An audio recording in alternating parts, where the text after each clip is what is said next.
17 tips psikologi untuk membaca pikiran dan karakter orang secara instan ketika bertemu seseorang untuk pertama kalinya.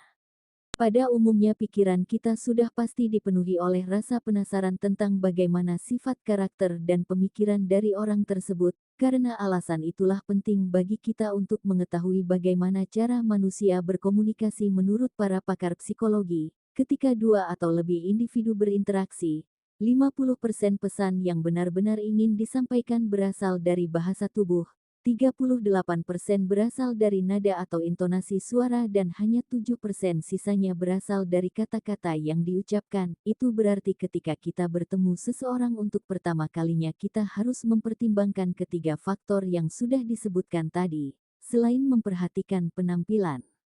Jadi jika kamu ingin mengetahui apa yang dipikirkan oleh orang lain ketika pertama kali bertemu, kita bisa memperhatikan petunjuk-petunjuk berikut ini. Nomor 1, kontak mata. Ada pepatah yang mengatakan bahwa mata adalah jendela hati. Untuk mengetahui jenis kontak mata mana yang diberikan, kamu harus bisa mempertimbangkan konteksnya. Misalnya jika seseorang benar-benar tidak bisa mengalihkan pandangannya darimu, maka itu bisa berarti bahwa dia tertarik atau suka kepadamu. Di sisi lain ketika kamu bertatapan mata dengan sesamamu dan kemudian dia tidak bisa melihatmu kembali, maka itu bisa menandakan bahwa dirinya merasa gugup atau menyembunyikan sesuatu. Lalu kalau kamu berbicara dengan individu yang tatapan matanya membuatmu merasa tidak nyaman, terutama jika matanya tidak berkedip, itu bisa menandakan bahwa dia berbohong. Nomor 2, alis mata. Bila kamu ingin melihat seberapa nyaman orang lain ketika berbicara denganmu, maka lihatlah alis matanya. Ada 3 emosi utama yang membuat alis manusia terangkat, yaitu terkejut, khawatir dan rasa takut. Cobalah untuk mengangkat alis matamu ketika sedang mengobrol santai dengan teman terdekat, pasti akan sulit, bukan? Nah, jika kamu berbicara dengan seseorang dan dia mengangkat alisnya padahal topik pembicaraan kalian tidak menyebabkan rasa terkejut, khawatir atau takut, berarti individu tersebut merasa tidak nyaman. Nomor 3, senyuman. Dalam hal tersenyum, mulut dan bibir bisa berbohong tetapi tidak dengan mata. Harus diketahui bahwa senyum yang benar-benar tulus adalah senyum yang sampai ke mata dan menciptakan kerutan di sekitarnya. Manusia sering tersenyum untuk menyembunyikan apa yang sebenarnya mereka pikirkan dan rasakan. Jadi lain kali jika kamu ingin tahu apakah senyum orang lain tulus atau tidak, perhatikan kerutan di sekitar area matanya. Jika tidak ada kerutan, maka itu berarti mereka menyembunyikan sesuatu.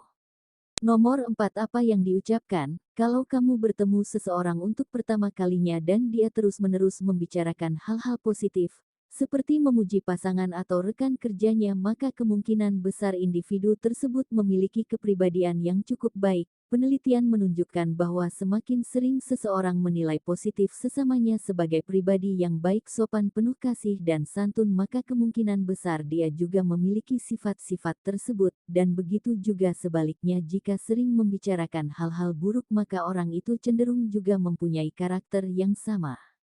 Nomor 5, parabahasa. Parabahasa adalah sebuah bentuk komunikasi nonverbal seperti gerakan tangan, ekspresi wajah, postur tubuh dan gelengan kepala. Pada dasarnya parabahasa merupakan sebuah cara yang bagus untuk mengetahui pikiran lawan bicara kita dengan memerhatikan seluruh aspeknya. Misalnya jika seseorang menggunakan nada monoton untuk merespon perkataanmu, maka kemungkinan besar dia tidak suka atau tidak tertarik dengan kata-kata yang kamu lontarkan. Lalu kalau ada yang menggunakan sarkasme, itu menandakan bahwa apa yang sebenarnya ingin dikatakan berkebalikan dengan apa yang diucapkannya. Jadi perhatikanlah penekanan yang diberikan lawan bicaramu ketika bertutur kata dan lihat bagaimana cara pelafalannya. Ini dapat memberikanmu petunjuk tentang apa niat mereka yang sesungguhnya. Nomor 6, lirikan menyamping. Ketika kamu bertemu seseorang, jika dia benar-benar antusias ingin menemuimu, maka ingatlah bahwa tubuhnya pasti akan menghadap ke arahmu dan dia juga akan melakukan kontak mata. Di sisi lain, kalau bertemu dengan individu yang langsung melirik ke samping saat berjumpa denganmu, maka itu adalah bahasa tubuh yang menunjukkan bahwa mereka ingin pergi. Nomor 7, frekuensi mengangguk. Pada umumnya mengangguk merupakan tanda untuk menyetujui sesuatu. Akan tetapi harus diketahui bahwa apabila ada orang yang mengangguk berlebihan maka itu mungkin menandakan bahwa mereka cemas tentang sebuah kesepakatan ketika memberi instruksi. Misalnya kepada teman atau bawahanmu dan mereka mengangguk secara eksesif, itu berarti mereka khawatir tentang apa yang kamu pikirkan dan bertanya-tanya apakah kemampuan mereka dalam mengikuti aba-aba diragukan atau tidak. Nomor 8 dagu dan rahang, ketika manusia mencoba membuat keputusan maka menggosok dagu dan melihat ke arah atas bawah atau samping, adalah hal yang cenderung dilakukan dan ini menandakan pemikiran yang keras, lalu rahang yang terketuk menandakan seseorang sedang mengalami stres yang mendalam dan merasa tidak nyaman dengan situasi sekitar. Selain itu, mereka yang mengatupkan rahangnya ketika berkomunikasi juga menandakan bahwa epik percakapan dengan lawan bicara mungkin mengarah ke sesuatu yang dikhawatirkan, atau mereka sedang berfokus kepada hal lain yang menyebabkan stres.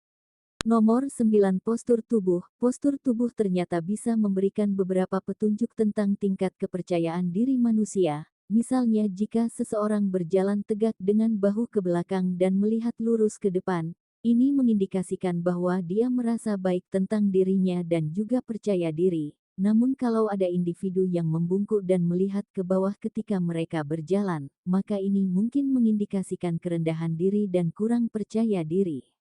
Nomor 10 menggosok tangan. Telah dipercaya oleh banyak ahli bahwa gerakan tangan dapat mencerminkan pikiran kita. Ketika ada orang yang menggosok-gosokkan kedua tangannya secara bersamaan, pada umumnya itu menandakan bahwa dia memiliki perasaan yang baik tentang sesuatu dan juga yakin bahwa akan ada hal menakjubkan yang segera terjadi di masa depan.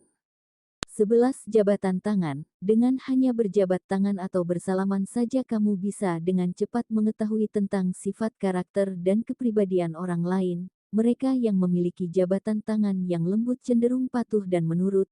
Sebaliknya jabatan tangan yang kuat dan keras menunjukkan kecenderungan suka mendominasi. Selain kekuatan jabatan lama waktu bersalaman ternyata juga bisa mengungkapkan isi pikiran. Jika seseorang hanya sebentar saja berjabat tangan dengan umeks itu menunjukkan bahwa dia tidak ingin memiliki hubungan yang dalam denganmu. Di sisi lain jabatan tangan yang lama mengindikasikan bahwa orang itu berniat untuk menjalin relasi yang dalam bersama kamu.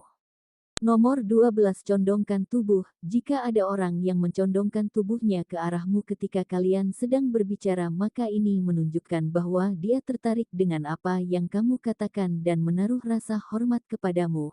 Lalu ketika kamu sedang berbicara dan seseorang mendekat kemudian mencondongkan tubuhnya ke arahmu, maka itu menunjukkan bahwa dia ingin curhat. Selain itu, kalau ada yang bersandar ke belakang atau menjauhkan tubuhnya darimu ketika sedang berbicara, menunjukkan bahwa orang tersebut bosan dengan topik pembicaraan kalian dan mungkin merasa tidak nyaman. Nomor 13 cara memegang bayi. Baiklah mungkin beberapa dari kamu menganggap ini aneh, tetapi cara memegang bayi ternyata bisa mengungkapkan banyak hal. Jika kamu bertemu dengan seseorang untuk pertama kalinya dan kebetulan dia baru saja menjadi ibu atau ayah, coba lihat lengan mana yang digunakan untuk menggendong bayi mereka. Studi menunjukkan bahwa ibu yang bahagia cenderung menggendong bayi mereka menggunakan lengan kiri mereka, sedangkan ibu yang stres dan depresi cenderung menggendong bayi mereka menggunakan lengan kanan. Nomor 14 kaki dan lengan yang menyilang. Pernahkah kamu bertemu dengan orang yang menyilangkan kaki atau lengan mereka ketika kalian sedang berbicara? Jika kamu sedang berkencan untuk pertama kalinya atau sedang mencoba memberikan masukan kepada temanmu dan kemudian mereka menyilangkan kaki atau lengan maka ini bukanlah pertanda baik. Lengan dan kaki yang disilangkan adalah penghalang fisik yang menunjukkan bahwa seseorang tidak terbuka dan kurang suka terhadap apa yang kamu katakan. Secara psikologis menyilangkan kaki atau lengan menandakan adanya sesuatu yang menghalangi, baik secara fisik mental dan emosional, maka dari itu meskipun orang-orang tersenyum dan terlibat dalam percakapan yang menyenangkan bukan berarti mereka selalu terbuka dan setuju dengan semua yang dikatakan. Jika lengan dan kakinya tersilang pada hal yang sama arah kaki juga bisa mengungkapkan banyak hal. Jika ada yang menyukaimu maka kedua kakinya akan mengarah kepadamu ketika kalian sedang berbicara, lalu kalau seseorang ingin pergi maka dia akan mengarahkan kakinya ke arah pintu ketika kamu sedang berkomunikasi dengannya. Nomor 15 sepatu seseorang. Sepatu ternyata dapat memberikanmu banyak informasi tentang karakter dan kepribadian manusia. Hasil penelitian menunjukkan bahwa tipe dan jenis sepatu yang dipilih dapat secara akurat mencerminkan personalitas seseorang. Misalnya orang yang mudah gugup cenderung memiliki sepatu yang selalu baru atau sepatu yang selalu bersih. Lalu individu yang ramah cenderung suka memakai sepatu yang praktis dan kemudian mereka yang agresif cenderung menyukai sepatu boots. Nomor 16 penampilan seseorang. Bagaimana orang-orang berpakaian dan menampilkan diri dapat mengungkapkan banyak hal tentang mereka. Pribadi yang menata rambutnya dengan rapi, memakai pakaian yang telah disetrika dan memperhatikan gaya secara keseluruhan menunjukkan bahwa mereka detail dan suka memperhatikan hal-hal kecil. Sementara itu orang yang tidak menata rambutnya dengan rapi dan suka memakai pakaian kasual mungkin memiliki sifat kreatif. Terakhir mereka yang terlihat tidak terawat, berantakan dan bau bisa menandakan sifat yang malas dan jorok. Nomor 17 meniru bahasa tubuh. Jika kamu belum pernah mencoba membaca bahasa tubuh mungkin ini adalah sesuatu yang tidak kamu sadari. Ingatlah di masa depan nanti kalau ada seseorang yang meniru bahasa tubuhmu ini berarti dia merasakan sesuatu yang sangat baik darimu, sehingga ingin menyelaraskan dirinya dengan kamu. Ini juga menandakan bahwa pembicaraan berjalan dengan baik dan pihak lain menerima pesanmu dengan baik. Aksi meniru bahasa tubuh dilakukan secara tidak sadar, karena pada dasarnya tidak ada manusia yang dengan sengaja ingin meniru orang lain, tetapi ketika kita merasa nyaman dengan seseorang maka kita memiliki kecenderungan untuk meniru apa yang dilakukannya. Beberapa dari kita ada yang cukup lihai dalam membaca tanda dan bahasa tubuh orang lain, sementara beberapa dari kita ada yang tidak bisa melakukannya. Membaca pikiran dan perilaku orang lain tidaklah mudah. Akan tetapi jika kamu bisa melakukannya maka ini pastinya akan sangat membantu kamu. Tentu saja setiap individu itu berbeda satu dengan yang lainnya, sehingga mungkin beberapa trik psikologi di atas tidak bisa akurat 100%. Meski begitu mudah-mudahan dengan 17 trik psikologi yang telah kami bagikan, kamu bisa menjadi lebih baik dalam membaca pikiran dan karakter orang lain. Apa pendapat dan pemikirannya tentang video ini ketika kamu bertemu seseorang untuk pertama kalinya? Apa hal pertama yang biasanya kamu perhatikan tentang orang tersebut? Bagikan pemikiran kamu di kolom komentar di bawah video ini. Jika kamu menikmati video ini, tekan tombol suka dan bagikan dengan teman-temanmu agar kami dapat terus video seperti ini. Untuk lebih banyak video seperti ini, tekan tombol subscribe dan ingat untuk mengaktifkan tombol pemberitahuan postingan. Pastikan juga untuk menonton video kami yang lainnya. Terima kasih telah menonton.